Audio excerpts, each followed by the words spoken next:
information before we send it to the database. So if our database is breached, that nobody can use this information to get into other lots for security reasons.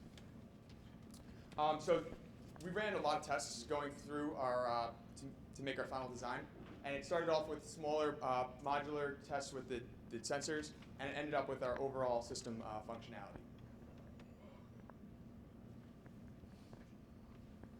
So when we started out with our sensor testing, we wanted to make sure that the ultrasonic sensor could reliably detect cars in front of it. And so we went out to the main parking lot here on campus, and we measured the average size of the parking spaces. And it came out to about 2.5 meters by 5 meters.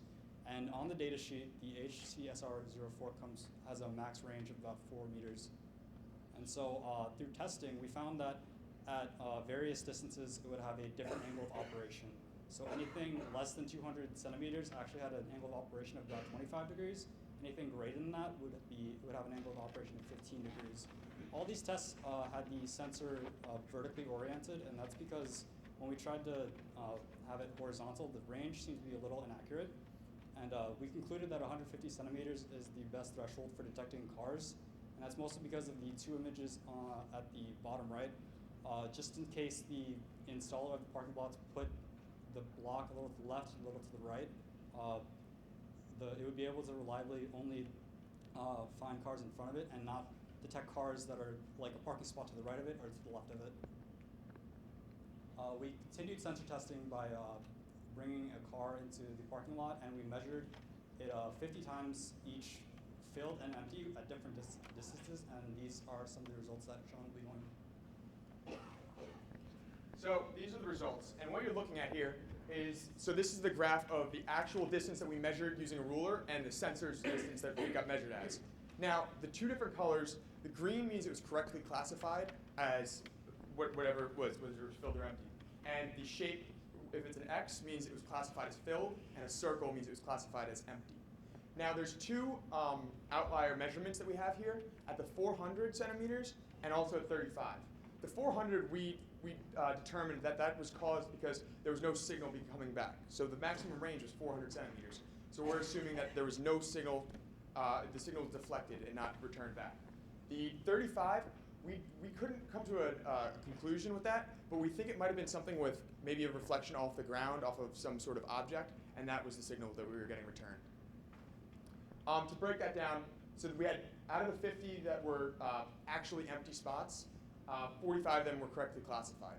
And out of the 50 actually filled spots, 43 were correctly classified. That left us with 86% accuracy and 90% accuracy. But we accounted for this in our software to enhance this.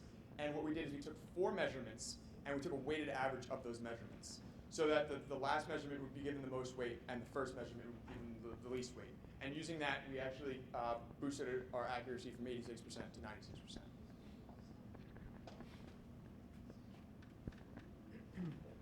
Okay, so these are our results from our solar panel. This is the amount of power that we receive on average. We went to the garage on campus over a couple days, different weather situations, and we tried different configurations of the panel on the block itself. And the most important thing to see here are the 2 bars at the bottom. That's the position when the panel itself is not on top of the block, but actually on the front end of the block, the 45-degree angle. And at the same time as being at the edge of the block, not in the middle. We find that this is getting more light from the inside of the parking lot, as well as not being blocked when a car is parked there. And our final test was the power consumption by the entire system to see if our panel could power it. And we came out to our sensor circuit consuming around 330 milliwatts, while the Zigbee communication side consumed around 150. It's a total 480 milliwatts, which our panel on a more of a pessimistic average only provided 400. So if this were to be used, realistically we would need more than one panel. So maybe one on either end of each block. This is a video demonstration of our product actually working right next to the RLC building. This is right side up. I promise it's right side up. So here it is. It's in the parking lot at an empty spot. And now we're going to go over to inside the car where Mattis is in the passenger seat using the application. So he clicks on the passenger app, and he goes to test lot. That's the one that we used for this device. And we just put in a random location so that we knew that that's the lot that we were choosing. Now, you can see that there's one parking spot remaining. So they go, and they're going to take this parking spot.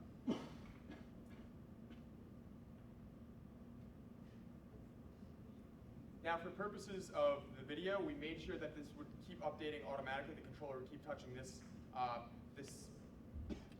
end device. But usually, when we operate it, we have it go through all the devices within a 5-minute period. So that's how we came up with the 100 end devices that we could use with this. So that if there's only one device, it'll go check that one device and wait until the 5-minute period is over, and then come back and check it again, instead of just keep constantly checking one device.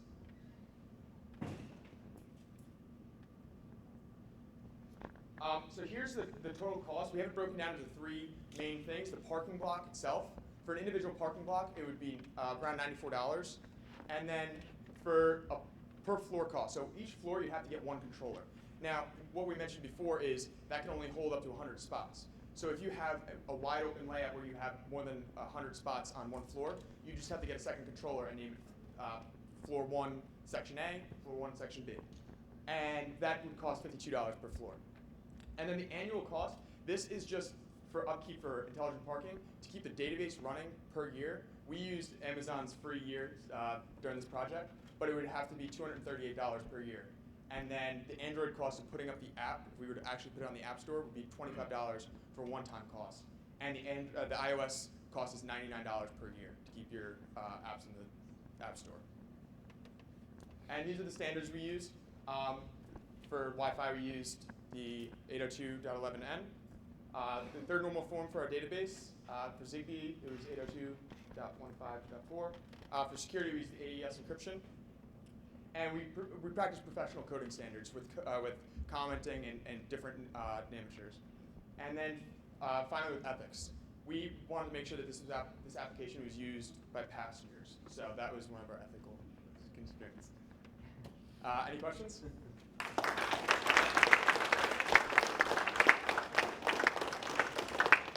I'm assuming this is for retrofits on existing parking lots. That's what we originally thought was to make it an individual block, but what we came out with is that you could actually put this on top of a block that's there. So you could have it either way.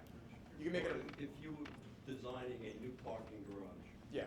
what would you do differently from your construction? How might you implement it in a different way? So Do you need that, or could you do something different that would be less expensive?